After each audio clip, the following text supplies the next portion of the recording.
It was a cold and foggy evening in London, and Sherlock Holmes was sitting in his armchair, smoking his pipe and deep in thought. Suddenly, there was a knock on the door, and he heard the familiar voice of Inspector Lestrade. "Come in, Lestrade," Holmes called out, putting down his pipe. Lestrade entered the room, looking concerned. "Mr. Holmes, I need your help. A young woman by the name of Emily Thompson has been found dead in her home. The police are at a loss as to how she died, and I fear that this case may go unsolved without your assistance." Holmes sat up in his chair, intrigued. "Tell me more, Lestrade. What are the circumstances of the woman's death?" "The woman was found in her bed, with no signs of struggle or forced entry. The cause of death is unknown, but there were traces of a strange, unidentified substance found on her skin."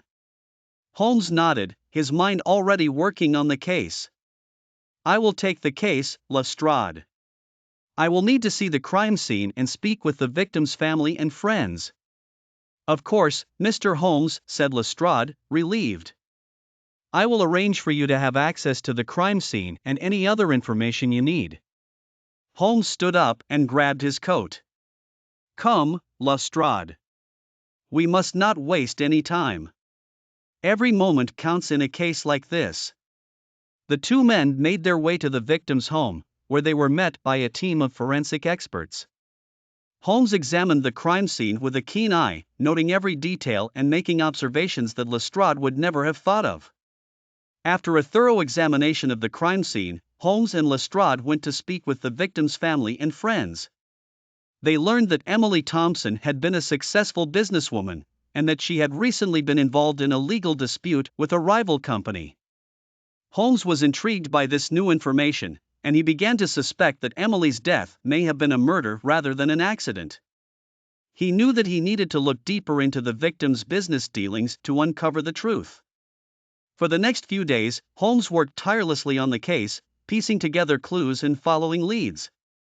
He interviewed witnesses and examined evidence, determined to find the person responsible for Emily's death. Finally, after much investigation, Holmes was able to solve the case. He discovered that Emily's rival company had hired a hitman to kill her in an effort to gain control of her business. With the evidence he had collected, Holmes was able to arrest the hitman and bring him to justice. Thanks to Holmes's brilliant detective work, the case was solved, and the victim's family and friends could finally have closure. Lestrade was once again impressed by Holmes's ability to solve the case, and he knew that he could always count on the detective to bring criminals to justice. The end.